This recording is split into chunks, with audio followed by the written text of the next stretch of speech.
Welcome to Mr. Rock's Top 10 AEW Tag Teams with your host, Mr. Rock. I want to give a big shout out to Minky Minx, Rob himself, Rufus the Red, my Fox Kids brother, Hale Gorganis, my Broganis, Miss Kiwi Gaming, and all the others. If you haven't subscribed and liked their channel, go do so. With that being said, we're going to be doing AEW tag teams, and since AEW does have a pay-per-view tonight, I literally am going to do a prediction thing as well on that as well. So you got that, and also I'm going to give my final thoughts on the AEW video game since I've seen some footage of the game. I've seen Chris Danger and a few others literally do some. So yeah.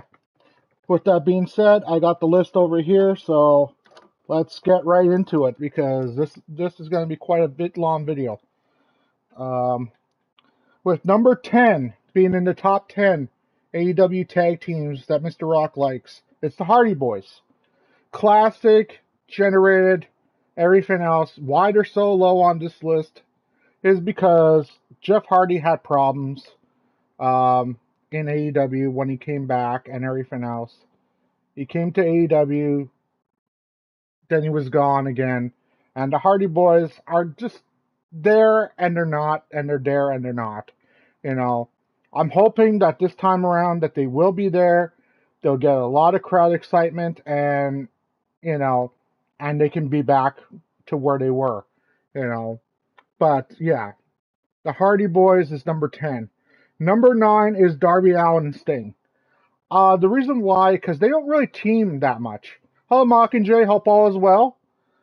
But yeah, number 9 is Darby Allin and Sting. They don't really team that much anymore. They are teaming tonight, but they don't really team as much. And I would like to see a heel turn from Sting on Darby Allin. I think those two would actually work really well together if those guys would actually fight each other. Just once.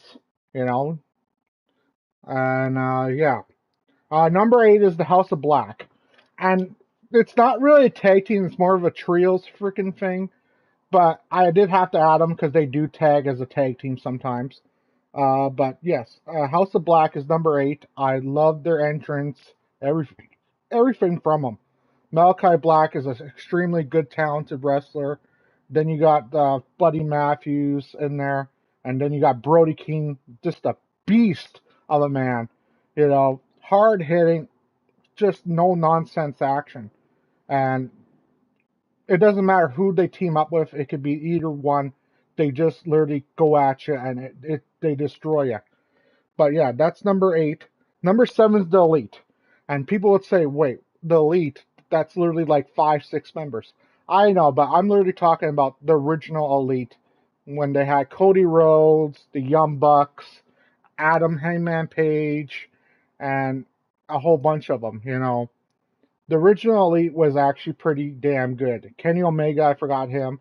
But yeah, they had literally like a good solid core for the first few years. They kind of fell off just recently, and well, okay, Mockingjay, you got me on that one. Yeah, you could dibs on the top 10. But yeah. Um, But yeah, number 7 is the Elite. Number 6 is a tag team that doesn't exist anymore. But Mr. Rock was a big fan of this tag team when AEW first started. Um, and that's the Inner Circle. The Inner Circle was really cool. I really enjoyed them. Like they had Sammy Guevara, they had Santana Ortiz, they had Jake Hager, and a lot of others. Like it was a really cool group. But the group separated, I think, in 2021 or 2022 or something like that, and they became the JAS. They kicked out some of their members, and it just hasn't been the same. I don't really like the JAS, to be honest, the Jericho Appreciation Society, but it like the Inner Circle to me was more cooler than the JAS. But yeah. Um, with the number 5, it's Kenny Omega and Adam Page. Kenny Omega and Adam Page were tag team champions. They literally did some really incredible things when they were on top with the tag team titles. Um, and honestly, those two literally exploded almost every time they tag team together. They don't tag team anymore. Unfortunate in a way. Like they tag team with the Elite, so they always tag team with the Young Bucks, but they don't tag team together anymore. Is what I'm getting at. Because I know some people will literally criticize and say, "Yeah, they're tag teaming tonight." I mean, yeah, I get that, but they don't tag team together. They always tag team with the Young Bucks or they tag team with other teams. But yeah, number 4 is a new tag team is Jungle Hook. I actually do enjoy Jungle Hook, Jack Perry and Hook. They're really incredible wrestlers. Hook is actually the son of Taz.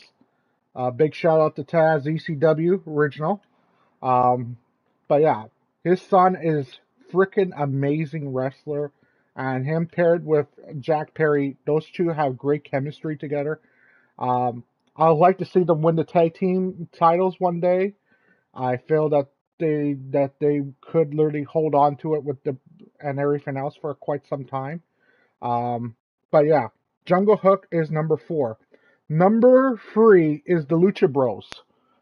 In a way, the Lucha Bros, Ray Phoenix, Penta, Acero Miro, incredible wrestlers, like just explosive, written day in day out. If you like luchador wrestling, if you like the Mexican style wrestling, which I actually do love, that's the one thing that I used to love in WCW the most.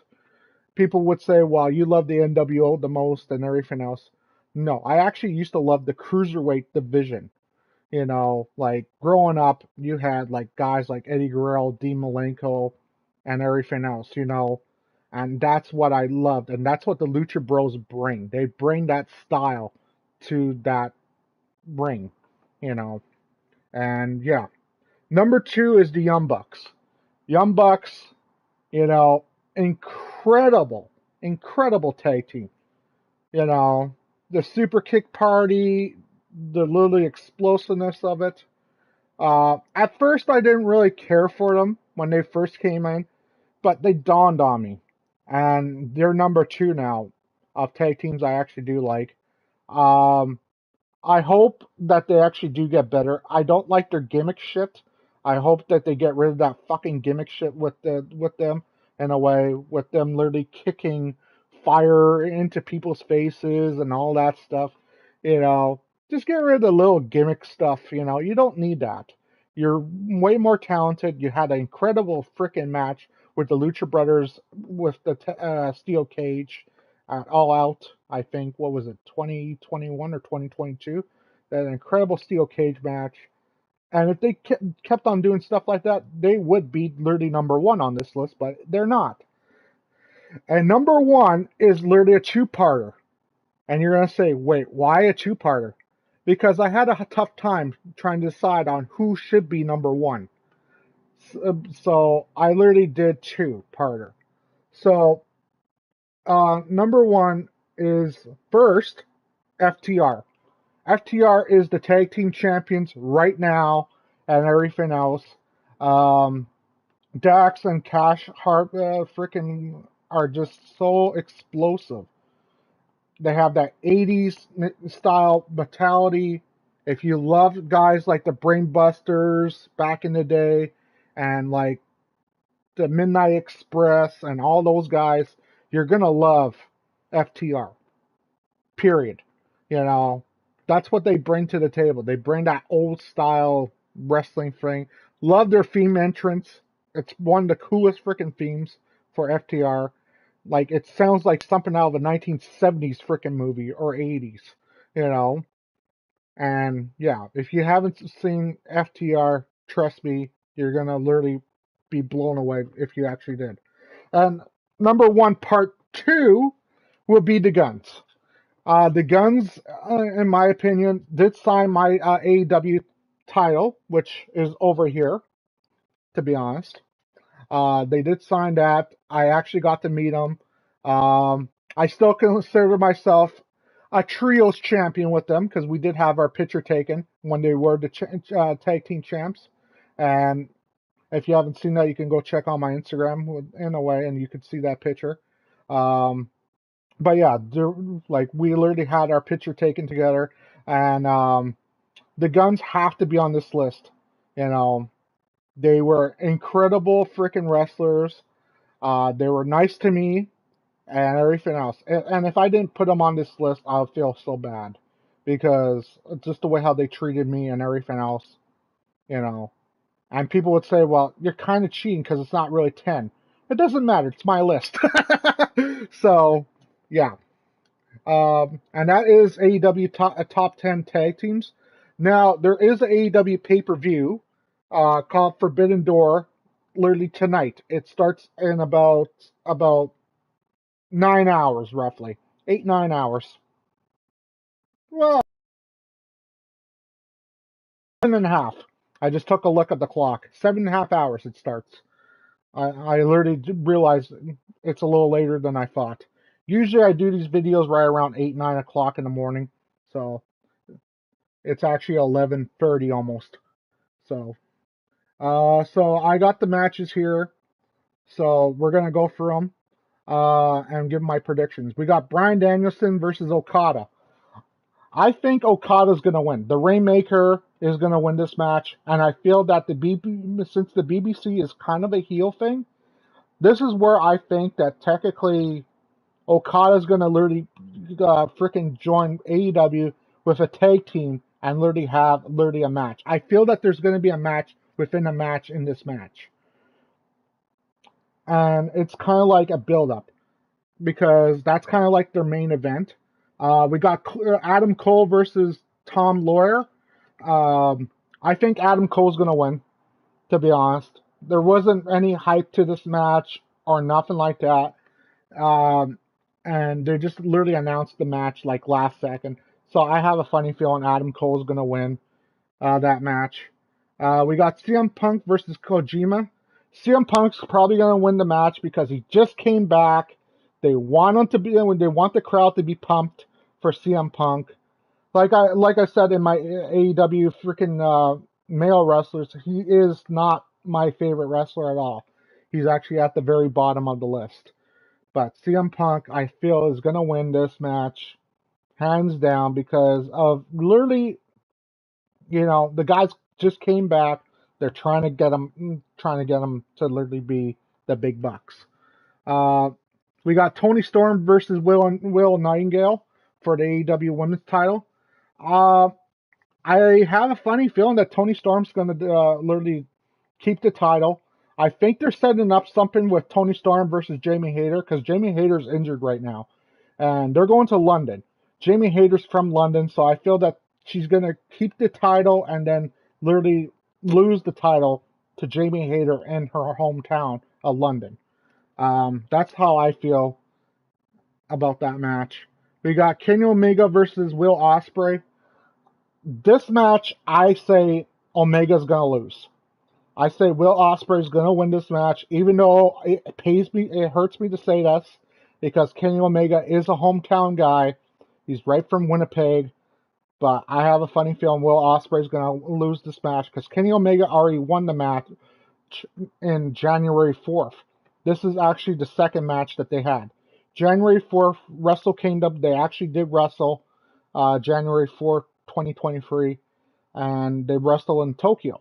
So it would make more sense for Will Ospreay to win and then literally set up a third and final match. And that's the reason why I say Will Ospreay is going to win this match. Then you got Jungle Boy versus Sada. I have a funny feeling Jungle Boy is going to win this match. And the reason why I say Jungle Boy is going to win this match is because Jungle Boy did say he wanted a singles title. He hasn't really won one in a way. He's won the tag team titles and all that stuff, but he literally said that he wants to win, and this is for the IWGP World Heavyweight title. And it just makes more sense for him to win it He's probably gonna lose it within a month or so, you know. But at the end of the day, I think they're gonna put the belt on him tonight, and then he's gonna drop it, of course, or something like that. But it just makes more sense. Then there's the Orange Cassidy Fatal 4-Way with Daniel Garcia, um, and Zack Sabre Jr. and the other guy. I have a funny feeling Orange Cassidy's gonna win. He's won every damn match, it feels like. Orange Cassidy's like undefeated. He can't frickin' lose a match, it seems like. So I have a funny feeling Orange Cassidy's gonna win this match easily. You know, like, and if he does drop the belt tonight, the AEW International Championship, it's gonna be a shock. No one's gonna see it coming. You know, because everyone literally sees Orange Cassidy win constantly. But I just have a funny feeling he's not going to lose on this pay-per-view. I have a funny feeling he's going to lose in August. So then we got MJF versus Hiroshi Tanahashi. Uh, MJF's going to win. I'm going to say it right now. MJF is going to win that match because of one particular thing that the ace Hiroshi Tanahashi did, and that he literally turned his back on Kenny Omega. I have a funny feeling in this match that Kenny Omega will get involved in this match somehow, some way. And it's going to literally end up costing Hiroshi Tanahashi the match, which would set up a match between Hiroshi versus Kenny Omega. That's how I feel about that match, and that's why I say MJF's going to win. Jericho and Suzuki and Sammy Guevara versus Sting, Darby Allin, and I forget the other guy's name, but they announced him last night. I feel Sting and Darby is going to win. You know, Sting, Darby, and the other guy's going to win against Jericho. And the reason why is because of one thing. They're playing on a card with Sammy Guevara. Sammy Guevara just recently is having a freaking kid. And technically, they're playing off of that. I think he's having a baby girl. Congratulations, Sammy Guevara, if you're watching. But yeah, they're literally freaking he's having a baby girl, I believe, and then technically they're literally playing off of that, and they have a story on it. So this is where I think Sammy Guevara is going to turn on Chris Jericho tonight, and that's why I say Darby Allin and Sting are going to win because of the turn. But yeah, we got Takasta and Uno and BBC Blackpool Combat Club versus the Elite Kingston and Ishii. This match, I feel, is the BBC and this match. The Elite is not, like I said, they're not as strong as they used to be. And I have a funny feeling with the Elite having Kingston. Kingston and Moxley have literally like a brotherhood together. What I feel that's going to happen is the wild card's Kingston in that match, and Kingston's going to turn on the Elite and literally join forces with the Blackpool Combat Club. It just makes sense. But yeah, that is the AEW Forbidden Door 2023 prediction. But yeah, with that being said, now I'm going to literally talk about my final thoughts on the AEW video game. I've seen some footage of the game, and the problems I don't like are just like minor problems. I don't like that they don't have full entrances in the game. I've seen footage of the game, and they literally have like 7-second freaking like entrances, and I literally thought to myself, going, "Why only 7 seconds? This is not like 1998, you know." But I can understand, you know. This game has been in development hell for the past literally like 3 years, I think. I think they announced this game like back in 2021, you know, and they've been in development hell for almost since then. So almost like 3 years, and but yeah, other stuff that I heard about the game that I do not like is that I heard that you have to do the Road to Elite over 100 times to literally get 100. the game. I think that's kind of insane, in my opinion. Do the freaking story mode 100 times, when there's not even 100 wrestlers on the goddamn freaking thing. So it's literally like insane. But that's my negative pinpoint. Positive stuff in the game that I've seen. I do like Owen Hart's model. I've seen him in the game. Um, First time in literally like 20 plus years that Owen Hart's been featured in a video game. It's shocking to say, but it's true, you know. And I can't, and what I'm thinking of doing is doing a career mode with Owen Hart, to be honest, and streaming that. So that's where you guys are going to see. I did know Owen Hart as well. I like to call him Uncle Owen. He's not really my uncle, but I did know him pretty close, you know. I still remember the days that I used to come by with his cowboy boots and his flannel outfit, you know.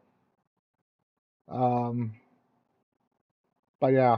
And the reason how technically Owen, even how I knew Owen, is through my mom. My mom knew the Hart family. So, but yeah. But there's that.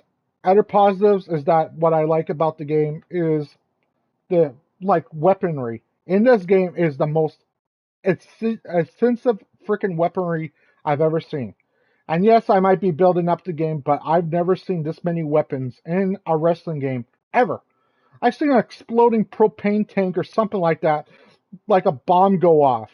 I literally seen a skateboard that you can ride. You can ride a damn skateboard in someone's freaking face in this game. And I literally seen that. I just went, what the hell? You know? And like they have like some of the craziest freaking things. And not only that, but let's say you're not like a huge wrestling game. Why you should still pick this up? Because they also have mini games. So it's like Mario Party. It's like a Mario Party versus wrestling game versus everything else. They literally freaking threw it all together. Um, but my biggest problem about the mini games is that maybe instead of literally focusing so much on the mini games, that they should have literally focused on that later down the road. In a way, not literally right away. They should have focused on that stuff. Yes, skateboarding. Focused on that later down the road, and they should have focused on the game more. It would have been nice to literally have literally like full entrances instead of 7 seconds. It would have been nice to literally see like a steel cage. I heard there's no steel cage match in this game. And I'm going, well, I've seen steel cage matches on AEW. They've had them. And it's kind of sad that you don't see that like day one. Hopefully they actually do put more stuff into this game later down the road. I heard that this game's gonna continue to grow and grow and grow. That's one thing I did hear, and I am happy to hear about that because I feel that technically this game could literally succeed another like 5 to 10 years if they keep on literally adding new content. It's kind of like your what's that game called? Super Smash Brothers Ultimate. You know, where it started out as a base game, literally became the ultimate game. You know, like everyone knows Super Smash Bros. Even I have it. So, but that's how I feel that this game's going to turn out to be. It's going to be the ultimate freaking wrestling game if they keep adding stuff into it.